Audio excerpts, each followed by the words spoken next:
Hello guys, आपको codex उदय में तहे दिल से स्वागत है। तो मैं इस वीडियो में क्या करूँगा कि मैं एक्चुअल में एक सीरीज़ लेके आने वाला हूँ पाइथन के फंक्शन के ऊपर, जिसमें हम क्या करेंगे, फंक्शन को स्टार्टिंग से लेके एंड तक कुछ सेवरल वीडियोस में ख़त्म करेंगे सम पार्ट्स में। जिसमें क्या होगा कि नॉर्मली यूट्यूब में तो फंक्शन का बहुत वीडियोस पड़ा है, but they are not structured. Okay, so मैं क्या करूँगा कि इसमें स्टार्टिंग से लेके एंड तक फंक्शन को पूरा कवर करूँगा। पूरा इन द सेंस कि ये सीरीज़ कोई भी अगर कंप्लीट करता है उसके बाद उसको फंक्शन में अप्रोक्स बोल सकते हैं को 90% तो उसका कवर हो ही जाएगा, वो इंटरव्यू पॉइंट ऑफ व्यू में हो जाएगा। तो मैं ट्राई करूँगा इसमें सब कुछ ख़त्म करूँ। तो मैं आपको इसका सिलेबस दिखा देता हूँ, ठीक है। तो फर्स्ट हम क्या करेंगे कि फंक्शन का यूज़ देखेंगे, डेफिनेशन देखेंगे एंड फंक्शन के कुछ अंडरस्टैंडिंग्स भी लेंगे, जैसे कि फंक्शन का डेफिनेशन क्या होता है, कॉल क्या होता है, उसमें डिफ़ॉल्ट वैल्यूज़ क्या होता है, डिफ़ॉल्ट आर्ग्यूमेंट्स क्या होता है। फिर हम देखेंगे types of function. So basically function को ना हम 4 टाइप में डिफाइन कर सकते हैं, जैसे कि एक हो गया नो आर्ग्यूमेंट नो रिटर्न, एक हो गया नो आर्ग्यूमेंट विथ रिटर्न, फिर एक हो गया विथ आर्ग्यूमेंट नो रिटर्न, और एक हो गया विथ आर्ग्यूमेंट विथ रिटर्न। फिर हम देखेंगे लैम्बडा फंक्शन क्या होता है एंड उसका सिंटैक्स देखेंगे, यूजेस देखेंगे और कुछ एग्जांपल्स पे करेंगे उसके ऊपर। फिर हम देखेंगे स्कोप ऑफ ए फंक्शन क्या होता है with the global keyword. So normally scope 4 तरह के होते हैं। एक होता है लोकल स्कोप जिसको फंक्शनल स्कोप भी कहा जाता है, एक होता है एनक्लोजिंग स्कोप जिसको नॉन लोकल स्कोप भी कहा जाता है, वैसे ही global scope, built in scope and हम देखेंगे एक कीवर्ड जिसे बोला जाता है ग्लोबल कीवर्ड। तो इसका भी एग्जांपल के साथ आपको समझाऊंगा। फिर कुछ बिल्ट इन फंक्शन देखेंगे, जैसे कि फिल्टर क्या फंक्शन क्या हो गया, मैप फंक्शन क्या हो गया, रिड्यूस फंक्शन क्या हो गया। फिर हम रिकर्जन देखेंगे और उसमें कुछ क्वेश्चंस करेंगे। मैंने बस यहाँ पे 3 क्वेश्चन मेंशन किया है, टाइम के साथ इसमें बहुत सारे क्वेश्चन करेंगे क्योंकि रिकर्जन इंटरव्यू का सबसे इंपॉर्टेंट टॉपिक होता है। फिर अभी कुछ एडवांस टॉपिक करेंगे, जैसे कि डेकोरेटर्स क्या होता है, क्लोजर्स क्या होता है, जनरेटर एंड इटरेटर्स क्या होता है।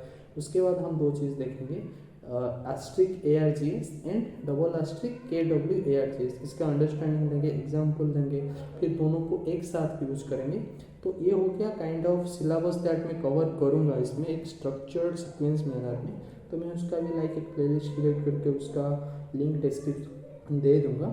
तो आज के इस वीडियो में हम देखेंगे फंक्शन क्या होता है, उसका यूज़ क्या होता है, फिर हम देखेंगे लाइक वो अंडरस्टैंडिंग करेंगे क्या डेफिनेशन एंड कॉल होता है, फिर टाइप्स ऑफ फंक्शन भी देखेंगे। सो बेसिकली फंक्शन होता क्या है, फर्स्ट क्वेश्चन ये कि फंक्शन होता क्या है, ठीक है। तो फंक्शन ये होता है, it's a kind of block of code आप बोल सकते हो, जिसको आप रीयूज कर सकते हो। इसका मतलब अगर कोई भी एक फंक्शन लिखता है तो उसके कोड को आप बार बार यूज कर सकते हो, ठीक है। तो अब वो एंड कोई भी एक फंक्शन को अगर हमें उसको सिंटैक्स वे में देखें तो कोई पाइथन में कोई भी एक फंक्शन स्टार्ट होता है डेफ कीवर्ड से, उसके बाद हमें देना पड़ता है फंक्शन का नाम, जो नाम आप फंक्शन का देने चाहते हो। लेट्स सपोज मैं लिख रहा हूँ फंक्शंस नेम। फिर आपको क्या करना पड़ेगा, इसमें कुछ आर्ग्यूमेंट्स पास करना पड़ता है, इसे पैरामीटर्स बोला जाता है, parameters 1, parameters 2, that kind of. फिर उसके बाद हम क्या करेंगे कि उसको एक कॉलन से क्लोज करेंगे, फिर एंटर मारेंगे, फिर वो एक इंडेंट ले लेगा। उसके बाद हमें यहाँ पर फंक्शन का बॉडी रहता है जहाँ पे हम कुछ भी कोड लिख सकते हैं, ठीक है। उसके बाद हम फंक्शन को कोई भी एक वैल्यू को रिटर्न भी कर सकते हैं। तो ये तो हो गया उसका लाइक एक सिंटैक्टिक वे, ठीक है। तो ये हो गया उसका सिंटैक्स एक फंक्शन का। आगे देखेंगे उसको एक इलाबोरेट मैनर में। फिर हम देखते हैं कि फंक्शन का यूज कैसे होता है। तो फर्स्ट बात एक सब प्रोग्राम होता है, लाइक हम जैसे मैंने यहाँ पे एक फंक्शन बनाया, कोई अगर चाहे तो उससे और एक भी फंक्शन बना सकता है। तो ऐसे ही अगर एक प्रोग्राम देखेंगे तो ये एक सब पार्ट हो गया, तो इसलिए उसे एक सब प्रोग्राम कहते हैं। और ये मॉड्यूल्स में डिवाइड रहता है, जैसे कि ये एक मॉड्यूल हो गया, ये एक मॉड्यूल हो गया, फिर ये भी और एक मॉड्यूल हो गया। सो इसे बोला जाता है modularisation. We can use that function by calling, तो इसको रीयूजेबिलिटी कहा जाता है। फिर हम इसमें एक लार्ज स्टैंडर्ड लाइब्रेरी भी यूज होता है, कोड को हम ऑर्गेनाइज मैनर में यूज़ कर सकते हैं। उसके बाद अभी फंक्शन में 2 इंपॉर्टेंट पार्ट आता है जिससे बोला जाता है फंक्शन का डेफिनेशन एंड फंक्शन का कॉल। तो फर्स्ट हम देखेंगे what is function definition. Okay, so function definition होता क्या है, मतलब अगर कोई भी हम एक फंक्शन क्रिएट करते हैं डेफ कीवर्ड के साथ, लेट इट बी, मैं उस फंक्शन का नाम देता हूँ फंक, उसके बाद मैं उसे कॉलन से एनक्लोज करता हूँ। उसके बाद लेट्स सपोज मैं पास लिख देता हूँ, ठीक है। पास का तो पता होगा पास क्या होता है, it act as a placeholder, उसका कुछ काम नहीं होता है। अगर मैं इसे रन करूँ विदाउट पास तो वो एरर आएगा। अगर मैं पास दे दूंगा तो पाइथन इसे इग्नोर कर लेगा। तो यही पार्ट को ही बोला जाता है फंक्शन का डेफिनेशन पार्ट। फिर जब हम इस फंक्शन को कॉल करते हैं इन दैट मैनर, इसे बोला जाता है फंक्शन का कॉलिंग पार्ट। इसे बोला जाता है फंक्शन का कॉलिंग पार्ट। तो और एक एग्जांपल लेते हैं अपन फंक्शन का। लेट सपोज मैं लिखता हूँ डेफ फंक्शन, फंक्शन का नाम। फिर मैं क्या करूँगा, यहाँ पे करूँगा प्रिंट कोड एक्स उदय। फिर हम क्या करेंगे, इस फंक्शन को कॉल करेंगे फंक्शन के नाम के साथ। जब हम इसे कॉल करेंगे फिर वो प्रिंट कर देगा कोड एक्स उदय। मतलब जब भी कॉल होता है वो यहाँ पे सीधा जाता है और इसको एग्जीक्यूट कर देता है, ठीक है। तो यही होता है फंक्शन का डेफिनेशन और कॉल। फिर अगर फंक्शन में डिफ़ॉल्ट वैल्यूज क्या होता है, तो बेसिकली फंक्शन में डिफ़ॉल्ट वैल्यू क्या होता है, अगर जैसे कि लेट सपोज मैं डेफ लिखता हूँ, फिर एक फंक्शन का नाम late it B, default values देता हूँ उसका नाम। फिर उसके बाद अगर मैं एक लिख देता हूँ name is equal to code X Uday. फिर उसको मैं क्या करता हूँ, प्रिंट करता हूँ। प्रिंट मैं एक एफ स्ट्रिंग स्टार्ट कर रहा हूँ, जहाँ पे क्या करेंगे, लिखेंगे माई चैनल नेम इज़, फिर इसके अंदर मैं पास कर दूंगा नेम। इसका मतलब ये है कि अगर कोई भी मेरे फंक्शन को कॉल करता है उसमें कुछ आर्ग्यूमेंट नहीं देता है, तो वो ऑटोमेटिकली इसको एज ए डिफ़ॉल्ट आर्ग्यूमेंट ले लेगा। इससे ही बोलते हैं डिफ़ॉल्ट वैल्यूज़। अगर कोई भी एक फंक्शन में कोई आर्ग्यूमेंट नहीं देता है एंड वो आर्ग्यूमेंट वो फंक्शन में ऑलरेडी डिफाइंड रहता है, तो इसे डिफ़ॉल्ट वैल्यू कहा जाता है। तो ये होता है डिफ़ॉल्ट वैल्यू। फिर हम देखेंगे डिफ़ॉल्ट आर्ग्यूमेंट्स क्या होता है। वैसे ही मैं एक फंक्शन बना रहा हूँ डेफ एडिशन, उसमें मैं क्या कर रहा हूँ, 3 वैल्यू लेट सपोज मैं पास कर रहा हूँ, वो num1, another one is num2, another one is num3। तो हम क्या करेंगे कि इसमें रिटर्न करेंगे num1 plus num2 plus num3।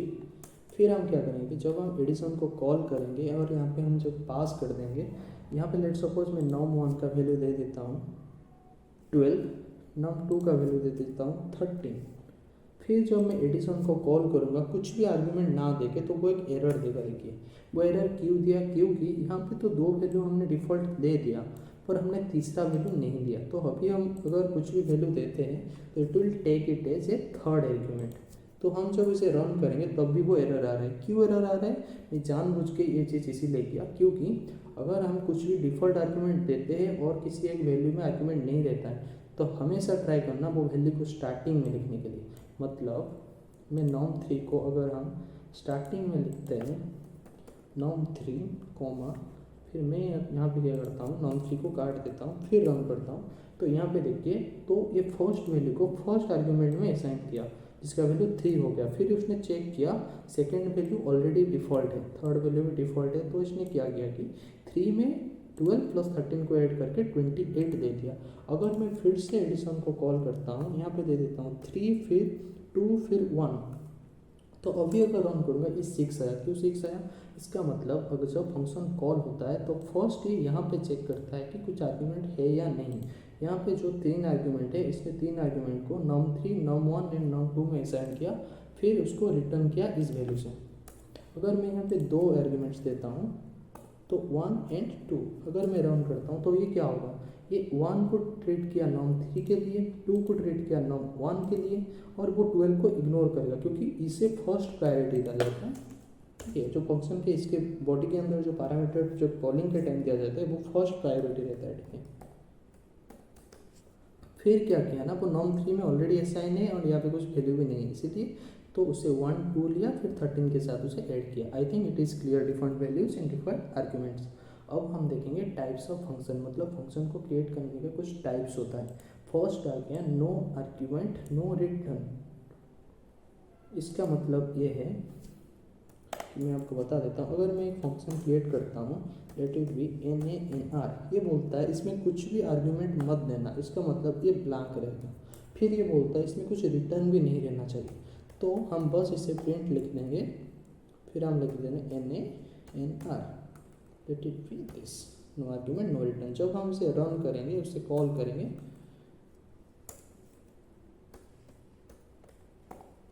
तो इट विल प्रिंट दिस। यहाँ पे देखिए ना यहाँ पे आर्ग्यूमेंट है ना यहाँ पे कुछ रिटर्न वैल्यू है। एक हो गया नो आर्ग्यूमेंट विथ रिटर्न, मतलब इसमें क्या होगा मैं आपको बता देता हूँ। हम फिर से एक फंक्शन क्रिएट करते हैं def, let it be the function name is NAWR। इसमें क्या बोला है, आर्ग्यूमेंट मत देना, मतलब हम कुछ भी आर्ग्यूमेंट नहीं देंगे और इसमें रिटर्न करना। तो मैं क्या करूँगा ना, रिटर्न कर दूँगा, इसी वैल्यू को रिटर्न कर दूँगा जब उसे कॉल किया जाएगा NAWR। तब जब रन करेंगे ये आ गया no argument no return with return. तो इसमें आर्ग्यूमेंट नहीं है, रिटर्न है। फिर वो थर्ड टाइप हो गया with argument no return. It means हम यहाँ पे आर्ग्यूमेंट तो देंगे पर उसको कुछ रिटर्न नहीं करेंगे। इसका मतलब हम ऐसा कर सकते हैं, def let it be the function name is WNR, फिर यहाँ पे आर्ग्यूमेंट देंगे। लेट सपोज मैं लिख देता हूँ num1 num2, पर इसने बोला इसमें कुछ रिटर्न नहीं देना है हमें। तो हम क्या कर सकते हैं, मैं सिंपली प्रिंट कर सकता हूँ num1 num2। फिर जब हम इस फंक्शन को कॉल करेंगे तो वो क्या करेगा ना, यहाँ पे हम दो पैरामीटर पास करते हैं, लेट इट बी 2 3। जब हम रन करेंगे वो 2 3 प्रिंट कर देगा। यहाँ पे आर्ग्यूमेंट है पर किसी भी तरह का रिटर्न वैल्यू नहीं लिखा है। अभी हम करेंगे जो लास्ट वाला होता है विथ आर्ग्यूमेंट विथ रिटर्न, जिसमें आर्ग्यूमेंट भी रहेगा, जिसमें रिटर्न वैल्यू भी रहेगा। तो हम इसे क्या कर सकते हैं, ऐसे मैं क्रिएट कर सकता हूँ let def let it be addition. फिर हम क्या करेंगे, इसमें इसने बोला आर्ग्यूमेंट देना है तो num1 ले गया और एक ले गया num2। फिर इसने बोल रहा है कुछ वैल्यू को रिटर्न भी करो, तो मैं रिटर्न कर देता हूँ num1 plus late it B, थोड़ा और एलाबोरेट कर देते हैं, let it be sum is equal to num1 plus num2। फिर मैं रिटर्न कर देता हूँ सम। ट्राई करना, मैंने यहाँ पे जो सम लिखा है ना, ये kind of built in function है, ठीक है। इसका भी काम क्या होता है मैं एक बार बता देता हूँ। सम में अगर 1,2 दे के रन करता हूँ, अगर मैं सम में कोई भी एक ऐसा दे देता हूँ 1,2,3 रन करता हूँ तो वो 6 आ गया, मतलब इन सबको वो ऐड कर दिया। तो ये एक बिल्ट इन फंक्शन है। ट्राई करना, कोई भी तरह का फंक्शन का बिल्ट इन कीवर्ड को आप यूज़ मत करना। तो मैं डबल एम कर देता हूँ, इसे मैं अभी के लिए काट देता हूँ। तो यहाँ पे देखिए, यहाँ पे आर्ग्यूमेंट भी दिया गया है, रिटर्न वैल्यू भी है। तो अब जब हम इसे कॉल करेंगे, फिर मैं देता हूँ 3,4, तब वो रन कर देगा 7। तो ये हो गया उसका 4 टाइप। तो मुझे लग रहा है कि आपको ये चीज़ अच्छे से क्लियर हुआ होगा। अगर आपको ये वीडियो अच्छा लगा तो आप ट्राई करना इस प्लेलिस्ट को अच्छे से एक्सेस करने के लिए। तो मैं इसको पूरा ये फंक्शन को स्टार्ट से लेके एंड तक करूँगा। इसमें कुछ इंटरव्यू क्वेश्चंस भी डिस्कस करने जा रहा हूँ, करूँगा इन कमिंग फ्यूचर। तो आप ये चैनल को सब्सक्राइब करके वो बेल आइकन को क्लिक करके रखिए। अगर मैं कोई भी वीडियो डेली बेसिस में डालता हूँ जिससे कि आप उसे एक्सेस कर पाए, तो मैं ट्राई करूँगा इसमें सब कुछ कवर कर पाऊँ। तो थैंक यू, मिलते हैं नेक्स्ट वीडियो में।